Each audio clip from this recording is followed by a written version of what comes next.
자신에게 전지전능한 신 같은 능력이 있다고 속여서 1억 6천만 원을 가로챈 50대 남성이 구속이 됐습니다. 승재현 위원님, 본인이 신이면요, 돈이 필요 없잖아요. 본인이 돈을 만들면 되잖아요. 그러니까 그걸 못 만드는 전지전능한 사람이라고 저는 예. 생각하는데, 사실 이제 이 사람이 어떤 사람이었는가 하면, 이제 자기는 무속인 출신이다. 그리고 이제 어디 텔레비에서 많이 봤는가 봐요. 많이 봐가지고 어떤 회장의 특별한 신임을 받는 대기업 임원이다.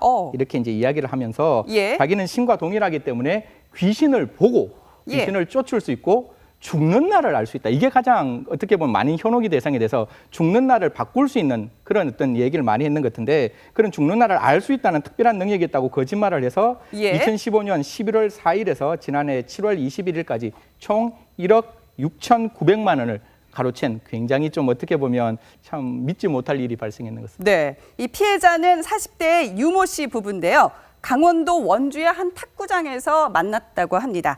이호선 교수님, 그러니까 9개월 동안 거의 한 2억 가까운 돈을 이제 뜯어낸 건데, 이 김 씨 혼자서 한 일이에요? 공범은 없어요? 우리가 영화 범죄의 재구성 같은 데 보면 작전, 수술 뭐 이런 말이 나옵니다. 이게 혼자 하기는 또 어려운 것이고, 이 사람이 진짜 신의 능력을 가졌는지 안 가졌는지는 옆에서 누군가가 확신해주고 부추기지 않으면 확인되지 않는 거거든요. 바람잡이 있어야 될 것 같은데. 그렇죠. 그 바람잡이가 또 있었던 거죠. 그래서 실제 이 김 씨가 사기 행각을 벌였을 때 그 옆에 여성인 43세 박 씨라는 분이 있었는데, 이 두 사람이 어떻게 짜고 쳤는가, 말 그대로 스스로가 부부다 이렇게 이야기했지만 사실은 사실혼 관계였고, 그러면서 피해자 부부에게 접근해서 친밀감과 더불어서 확신까지 주고받으면서 이 부부를 꼬드기고 이 순진한 사람들로부터 2억에 가까운 돈을 뜯어내게 된 거죠. 네, 자신이 신이라는 이 남성, 재벌 회장님 이름을 들먹거리기까지 했는데요. 수사를 맡은 경찰 얘기 들어볼까요? 현대그룹이나 삼성그룹에서 중요한 일을 하고 있다. 그러면서 이제 현대그룹에서 삼성그룹 옮기면서 이현 회장 신임을 얻고 있다. 그래서 인사이동, 건축 설계 도면 등을 이렇게 봐주는 중대한 일을 한다. 이렇게 해서 이제 믿게 했죠. 이제 처음에는. 정말 이 사람이 대단한 사람으로 하고 피해자들은 믿게 됐죠. 아니, 이건희 회장의 신임을 받는 사람이 무슨 시간이 있다고 강원도 원주에 탁구장을 들락거릴 시간이 있었겠습니까? 양절 변호사님. 듣기만 해도 거짓말인데요. 또 이렇게 그냥 속아 넘어가나 봐요. 아니, 그게 처음에는 모든 사람이 다 속진 않죠. 그런데 이 사람들이 되게 말을 잘하는 데다가 항상 전형적으로 나오는 그런 직업들이 있습니다. 재벌 2세라든가 검사든지 의사든지 전문직이라든가 좀 고위층에 있는 사람들을 사칭을 하기 시작하잖아요. 어떤 순간에 딱 넘어가는 사람들이 있습니다. 그래서 그 넘어가는 순간부터는요, 속된 말로 가불이 바뀝니다. 그러니까 이 사람이 어떻게 보면 사정을 하고 이러는 게 아니라 큰 소리를 치기 시작하는 거예요. 너 오히려 내 말 안 들으면 큰일 난다. 이렇게 한번 어떤 그게 기점이 마련이 되고 나부터는 그다음부터는 아예 큰 소리 치면서 뻔뻔하게 나가는 겁니다. 그러니까 사람들이 한번 내가 저 사람한테 믿음을 죽여 나고는요, 이상할 정도로 오히려 거기에 굽히고 들어가 버리는 그런 심리가 있어요. 그렇군요. 그걸 철저하게 사기꾼들이 이용하는 겁니다. 네, 이렇게 무속인 행세를 하면서 특별한 영적 능력이 있다고 사기를 치는 사람들에게는 몇 가지 특징이 있다고 합니다. 이 말만 하면 다 넘어간다. 단골 레파토리들이 있는데요. 첫 번째가 귀신 붙었습니다. 귀신이 붙었으니까 이때 내려면 돈 내놔라, 이 소리고요. 두 번째가 당신 아들이 위험하답니다. 자식 앞에 장사가 없다고 이런 협박성 말에 약해지는 부모 마음을 악랄하게 이용을 해먹는 것입니다. 세 번째가 남편 바람났답니다. 귀신 붙었다, 자식 위험하다, 남편 바람났다. 정말 천하의 재수없는 말들만 골라서요, 피해자들의 마음을 약하게 만든 다음에 돈을 뜯어내는 게 전형적인 수법이라고 하니까 누가 이런 소리 하면서 접근을 하면 사기꾼이구나 경계를 하셔야 될 것 같습니다.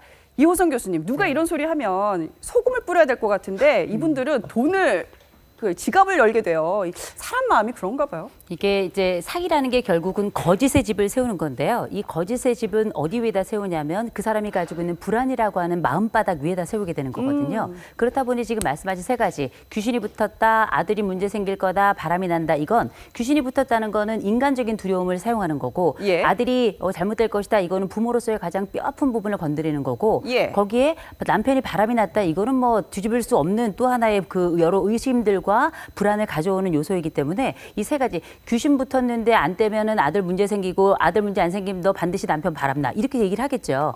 이게 3종 세트를 어떤 방식으로든지 합해서 쓸 텐데 예. 결국 이 사람의 불안이 담보를 잡혔고 불안이 한번 담보를 다 잡히면 놀라울 정도로 심리적 주종 관계가 만들어지기 어허. 때문에 이건 뭐 누가 배웠다고 잘생겼다고 안다고 벗어나는 것이 아니고요. 그래요? 사실은 주변에서 명백하게 가려줄 수 있는 사람이 있는 것 그게 굉장히 중요한 과정이 될 겁니다. 네. 이번 사건의 경우는 아들 잘못된다. 남편도 단명한다. 온갖 협박을 일삼았다고 합니다. 경찰 얘기 더 들어봅니다. 무기약하니까 이제 아들이 있어요. 피해자 아들. 20세가 되면 아플 것이다. 그걸 미리 예방해야 된다. 남편은 또 단명할 것이다. 그래서 뭐 약을 먹어야 된다. 탄산을 먹어야 된다. 이런 식으로 탄산을 가짜탄산이죠. 그러니까 뭐 저가로 사도 고가로 파는 그런 행태를 한 거죠. 처음에는 의심을 안 하다가 나중에 이제 거의 이제 그 수사기관에 신고할 즈음에 뭔가 이상하다. 그래서 좀 뭐 명확히 확인을 해달라. 그러니까 여태까지 참은데 좀 기다려라. 이렇게 해서 이제 의심을 하게 된 거죠. 네, 승현님 들어보니까요. 집안에 줄초상나니까 산삼을 먹어야 된다. 목적이 산삼 파는 거였습니까? 결국에는요? 이게 되게 좀 이게 저희들이 그냥 이걸로만 봤을 때는 굉장히 웃기는 사건인데 예. 사실은 탁구장에서 만났고 이 하는 피해자들이 스크린 골프장을 이제 운영하고 있었는데 제일 처음에 그냥 사기를 치려고 하다가 그 사기가 안 먹힌다는 그런 어떤 판단이 드니까 어떻게 했는가 하면 첫 번째 남편 유 씨가 귀신이 붙어서 머지않아 죽는다 이렇게 이제 협박을 하고 두 번째 미성년자 아들이 있는데 이 아들이 결국 성인이 되면 병으로 죽는다. 아까 저희들이 3종 레파토리를 다 예. 쓰고 있는 거죠. 그래서 그럼 이걸 막아주기 위해서는 아까 그 죽는 날을 결정할 수 있다 그랬잖아요. 그래서 산삼이라는 게 있는데 이 산삼을 이제 먹으면 이러한 어떤 액귀를 막아준다. 그래서 참 말도 안 되게 산삼을 100만 원에서 400만 원 상당으로 속여 팔았어요. 가짜 산삼이었는데. 그렇죠. 그런데 이것만 이제 팔았는 것이 아니라 그러니까 날짜를 바꾸면 생명을 연장해야 되기 때문에 예. 연장에 관련된 특효약을 팔아야 된다. 그런데 이 특효약이 사실상 그냥 우리가 먹는 건강식품이에요. 건강식품인데 예. 정말 이게 가격대가 정말 믿을 수 없는 게 500만 원에서 5천만 원까지 어떤 특효약이라고 이야기를 하면서 이제 팔게끔 만들었기 때문에 네. 참 저희들이 보고 난 다음에 참 어처구니가 없다 이런 생각이 들고 있습니다. 뭐 약도 팔고 달마도도 팔았다고 하는데요. 양지열 변호사님. 그런데 정말 궁금해지는 게 이 남자 정체 뭐예요? 무속인 맞아요? 대기업에서 일했던 거 맞아요? 굿이라도 한번 해봤으면 조금 덜 억울하실 것 같아요. 피해자분이. 종교도 먹고 무속 이런 거 몸담아본 적도 없고요. 그래요. 대기업 다닐 리가 있겠습니까? 그냥 무직자지. 이거 잡혀가지고도 그냥 잘못했다 뭐 이런 얘기만 했다고 합니다. 네. 그리고 희한한 게 사기 전과가 없다고 해요. 이런 사람이 또 초범을 이렇게 대담하게 또 저지를 수가 있나요? 그게 가능한 게요. 이 사기가요. 한 번에 일어나는 게 아니라 예. 장기간에 걸쳐서 일어났지 않습니까? 처음에 이만큼 뜯어냈는데 통하니까 다른 것 더 해보고 그런 경우들이 바늘도둑이 소도둑 되는 게 아하. 한 사람에게만 그렇게 될 수도 있는 거예요. 예. 예. 이 사람 같은 경우에는 이제 적발이 안 됐을 뿐이지 성공한 사기 행각들이 또 얼마든지 있을 수 있다는 그럴 그 가능성도 가능성도 있죠. 예, 충분히. 배제를 못할 것 같습니다. 지금까지 이 세 분과 함께 화제의 사건 사고 소식들 짚어봤습니다. 감사합니다.